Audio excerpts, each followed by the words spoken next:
Yo, so just gonna document the process of installing this Mr12Volt Apple CarPlay system in my e92 M3. Got Pops over here. Went through the documentation, and there's really no instructions. Watch the YouTube video, and there's no narration. So we're gonna give it a go. Seems pretty straightforward. We'll give it a go and just kind of do some quick cuts based on things we learn and things not to do or to do. Stay tuned. After consulting the forums, the proper method is to start at the start button side and yank that shit, and then work the lugs across the other way. So -1 on Mr12Volt there. That start on this side and come the other way. I'm gonna help. And then remember, all the shit is attached to this. When you get to the end, you'd want to give it an equal pressure. Yeah, you're gonna need equal pressure. You're gonna need equal pressure to pull this straight out so you don't rip the lug off. Note to self, if you want to buy any tool, buy a piece of phenolic that's smooth on both sides so you can shave it to the correct size, and it's super useful. All right, so this is out. So now we got to disconnect start button, these buttons here, and that's my that's the adjuster. Cool. Yeah, little mechanical action. All right, disconnecting shit. Dude, that was hard. So we broke one of the blue I don't grips. think it's really broken. I think it just the arm, the little part that latches it is broken. It's broken off. You can see. There's a little tiny piece. Yeah, that's the shit that holds it. So no, because I got it sideways. You watch, I'm putting it in. All right, we're just gonna put it in. Maybe glue it in if it doesn't stay in. These things, just make sure you pull them straight out. They're kind of cheap and cheesy. It's in. All right, cool. See? Yeah. It's in. Hopefully that doesn't rattle. Just gonna we take the start button out. There's these little squeeze tabs on the side. Squeeze the squeeze tabs, push the start button through, and then we're just gonna reconnect her. Hopefully the right way. I don't know which way is the right way. Yeah, see, it only goes one, but I could be wrong. Yeah, it's keyed. It's keyed. Only goes one way. Okay, it's connected. So, start button in so we can test. Next, remove the rest of this shit. Nothing fancy to get this out. Just literally reach behind it and pop it out. It just kind of pops out. Careful the ribbon connector though. Hold that. Should just pop out. And there we go. I'll just disconnect more shit. You know, you just press down, flip the switch over, flat, and then it pulls out. Easy. Ribbon cable is just straight out. You're not gonna be able to see, sorry. Fat fingers are in the way. I don't need pliers, just be careful. There are tabs here I can feel to squeeze, but got it. Yep. Cool. Next. Alright, homie in the video made this next part look super easy. This plastic trim goes all the way down and under. He started from here and then just kind of popped it out, but I don't know if that's the move, honestly. We'll work it. It's pretty tight, so we'll kind of work it and tell you what we do, but I'm not sure. Alright, so this is a bitch regardless how you slice it. Looks like the best way to come in is through here, so we're gonna do that. All the YouTube videos are saying like, yo, be careful, don't snap that shit. So I'll do my best. This car's never been apart before, so it's very tight. All right, so we ended up putting this big one here, and then we had a hook underneath. So with the big one, we scrunched it in, and then the hook pulled it forward and finally got it to release. So yeah, it's pretty sketchy, to be honest. This is like so this is what you're working with. You got a pin here, here, here, and lower, right? So you're looking at this. You're looking at this. Hopefully this gives you some information as to where you need to pry. And then also this cable here is like all twisted up, so don't just yank it off. You got to feed it out through the little things. All right, another difference here versus his standard 3 Series is we can't just turn the car and then shift this shit out the way. This is gonna have to get rested on the actual knob, so we're just gonna use a nice thick towel and hope nothing gets scuffed. Is this towel greasy? Oh, whatever. We'll find out. We gotta learn today. So we'll pull this out and disconnect everything on the back. Hopefully the same as the video. For reference, this is really as far as you can get it out. Shifter's here. So we're gonna have to kind of unscrew, take stuff out as it's sideways here, then pull it out all the way. All right. Where's the other one? These connectors right here, I've looked. There is nothing online about how to get this shit out. You need to put the white clip in it. Don't take the white clip out. You put the white clip about halfway up, and you squeeze the white clip, and then the shit will come out. This is the biggest cocksucker in I can't even express. Yeah. All right. Well, after you get through that, you need Torx screwdrivers. I'll tell you what size in the beginning, but yeah, you need Torx to get this guy out. So, yeah. All right. Another thing that's not in the video. We got 2 bolts here holding the plastic housing in place, so we're gonna need to take those guys out. Fun. And then we already removed these 2 screws in the back, whatever. So after that, this should hopefully pop out. To size 8, metric. As when doing any high intensity, high stress projects like this, make sure you stay hydrated. So here's what it looks like when it's removed. These are the last two guys right there. All right, so once you pull this up, you're gonna wanna pull your iDrive out, and we'll pin this one, pull this guy out. Yeah. Okay, so you get this diagram of 2 iDrive knobs things here. In this e92, it seems like we have the 4-pin version. So this is what the connector I just ripped out of the iDrive controller. And then I'm guessing I plug it into here, plug this guy back into the iDrive, and then this will go into the unit. So that would be this guy. We'll give it a whirl. All right, so we are going to feed the iDrive connector and try to get it out this little crack. You can see the lights getting shined through there, like they do in the video, and make it look so easy. This is much tighter than it looks in their video, but we'll get it. We'll figure it out. Just got to feed that through. It's doable, yeah. Feels doable, kind of. That's gonna have to come up and out. You're gonna have to pull this up. You want to take it out? This, yeah, or okay. At least tip it to the side. Apparently, we're gonna take it out. We'll see how that goes. So, basically, to get the cable underneath, there's carpet, and you have to push down on the carpet. Oh, I see. Let me film it. I got it right there. You got to it? push down on the carpet, as you can see the cable right there, and then down at the bottom of the carpet, push down, and you can get under the structure. And then the inside back here, zooming out.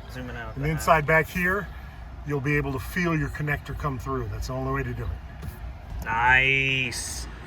Freaking Mr12Volt making shit look easy again. Okay, there it is. Onwards. Now So we now connect everything in. So let's put this pull her back. through. Okay, let's get our. I'm not undoing this, but the new cable, the 12-volt cable, has a bump on it when you put it in this socket here. So you really got to jam it in there. The one on the old one is much easier to put in. So you'll get like a nice snap out of this one. It should have this much clearance when you're done. God, why won't this focus?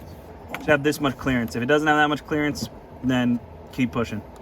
All right, I'm not gonna pop it in all the way in case we gotta take it back out. But here's the iDrive controller cable. Done. All right, next issue. Trying to run the USB line to the glove box. There is a single tiny hole back here. You can see it here. It ain't the same. Even if you drop the glove box, there is a plastic cover across the whole thing. So we're gonna try to fish some wire through and just pull it through that way. Yeah, this one sucks. This is some effort, bro. This hole. Not big enough. Oh my god. That was it. Can God. you push it? Oh, I can see. Oh, I see it right here. Watch. So it's Hold in the on, right stand by, fucking stand spot by, here. stand by. I can't- Give me the flashlight. Give me the bent needle nose. I got this fixed. Red needle nose. Give me the flashlight so I can see this shit. Stand by. Here's this shit back here. It's gotta go through this little crack, bro. You need me to push it? Bending the shit out of the way. Lost this goddamn mind, bro. Alright, so I plugged all the shit in. The fiber optic cable is relatively self-explanatory. Just mess around with it until it fits. You'll notice that this doesn't go in right away. That's because there's actually a cover on it in here. So just like pull the cover off and then the last one will go in. Yeah, that's pretty well documented. The only thing that I'm a little confused about is there's no antennas on this unit, so I'm assuming they're internal now. This is the 2000 series or whatever instead of the 1000, so I'm assuming they're internal. So hopefully, yeah. Don't have to worry about mounting that.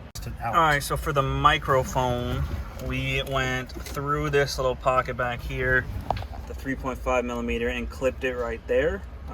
It's kind of out of the way. It's not going to get kicked or whatever.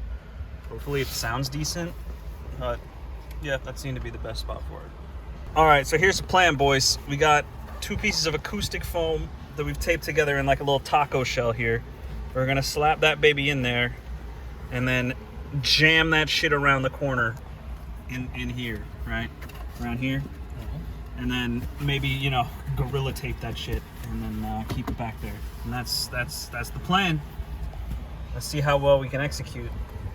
All right, the taco has been made. We left, well, that's not much airflow, but I'm assuming it's passively cooled anyway, so it shouldn't be too bad. We took all the OE cables and pulled them off to the side, so we have the maximum amount of room to just jam this shit around the corner, which is what we will do now. They should go around the left. All right, attempt 1. Jam that shit in the corner. See if we can get this guy in there and see if we can fit it.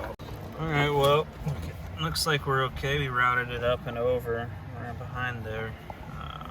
Now we get a test.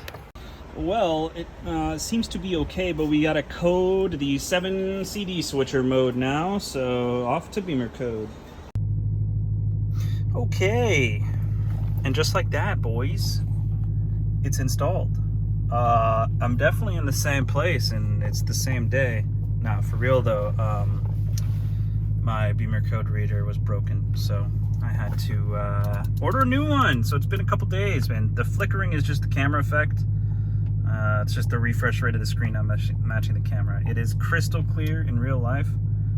Let me see. Good thing the iPhone camera is decent. Okay. So I guess I'll just run through the menu real quick. Let me hop out of CarPlay. A couple things. Whoops, that's not out of CarPlay. Mr12Volt. Okay. So once you get it, I'll put in a little section on how to, if this doesn't pop up for you right away, I'll have put it before on how to do it. So once it shows up, you have some options here, right? So it's gonna pop up. You got music. I'll just go through these because there's really no other video I could find with this. So music, you need a USB drive. CarPlay, obviously, is CarPlay. Android Auto. Mirroring doesn't work with CarPlay, but yeah, it's just screen mirroring. Bluetooth. So in order to get CarPlay to work, you'll notice you need, for the lossless wireless CarPlay or whatever, you need to have Bluetooth and Wi-Fi. So the Wi-Fi will have a weird passcode on it that isn't written down anywhere. So in order to make it work, just come in and connect to Bluetooth. And once you do that, it'll automatically connect you to the Wi-Fi and you'll be good to go. Everything will just kind of work. These like icons at the bottom, no clue what the heck those are for. They aren't accessible even when you're just on Bluetooth mode. I don't know what the heck those are for. So yeah, let's go back to the home screen. Video, same thing. You need to plug in video on a USB device, but there you go. So settings, a bit lackluster to be honest. Volume, not really sure what the point of this is. It is completely integrated with the in-car audio and the knobs, so not really sure. Navigation volume, again, not sure what the heck that's about. Auto start phone link app, so if you have this checked, where's it at? If you have this checked, it'll automatically start CarPlay or Android Auto or whatever the last one is that you had paired when you start the car. And it boots up really fast. It goes straight into here. I'll just show you. So if you would turn it off and then you turn the car off, let's see here. So if I turn the car off and then I just turn the accessory power on, it immediately comes on. It didn't boot all the way down, but it turns off when you turn the car off. So yeah, car settings. This is where you get your options for your car camera, your reverse camera, and your PDC sensors. If you leave it on, this is just the default I left it on, so I only have rear PDCs. I have no camera. I didn't install any cameras. So it stays on OE camera gear position. So as soon as you go in reverse, it'll switch back. Let me show you here. I'll turn the car on. So if I turn the car, if I shift into reverse, it will kick out of this and pop me into my regular PDC sensors. And then as soon as I come out of that and go back into drive or neutral, it will pop back into here. So yeah, so there's that. All of this stuff I haven't really gone through. It's just more stuff if you have the cameras and stuff on. But I don't. So next up, display brightness. This is just, I have it on the default, which is pretty much bright enough. It does dim when you turn the headlights on, but I haven't been able to figure out if there's a way to like change the brightness in the headlights versus the brightness without the headlights. Honestly, I bet if I turn the brightness or turn the headlights on, and then I could change the individual brightness. But I don't know. Color saturation are fine to me. The screen honestly looks really good. The camera doesn't do it justice. It looks really good. Sound, here's where it gets nuts, guys. So this is the second generation with the full DSP, and let me tell you, the freaking equalizer is pretty nuts. So you can actually go in and choose the individual like frequency for each notch down to each hertz and change the Q value, and then obviously you can change the balance in decibels. So pretty crazy. You got a whole bass, mid, and treble section with five little options each there. I may do a video once I get it all tuned up. Obviously turn down some of the treble weights because the car's already pretty treble heavy. So I have the individual audio system. So yeah. Oh boy, messing with settings, huh? But yeah, so I may make a video on that later. We'll see. See if I'm not traveling. Okay, so language, obviously just languages. There's a shitload. System, you just got factory reset and factory mode. Factory reset's obvious. Factory mode, I don't know.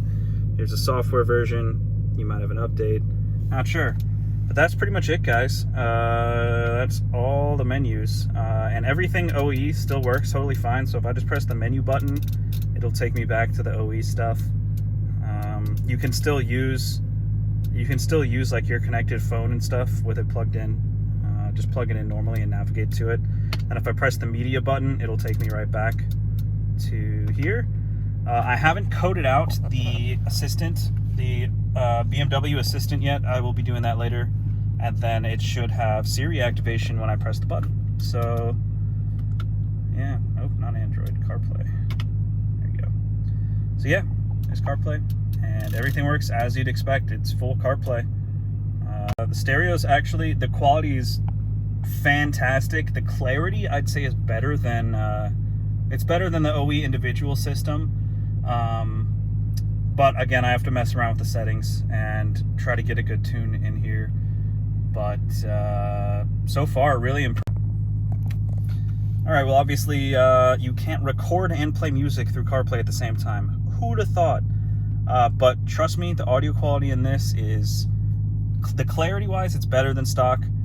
Bass response, I know that was an issue with the first generation. With this one, it's better than stock. It's so much better that I don't even feel like I need to get a new subwoofer anymore. Like it's honestly, it's good. It's really good. And I'm gonna imagine that with after spending a couple hours just messing with the tune settings, it's gonna be even better. So yeah, that's about it. I hope you guys enjoyed, and I hope this was useful. I know that there was no info out here for me when I went to go install this. So yeah, good luck on your install.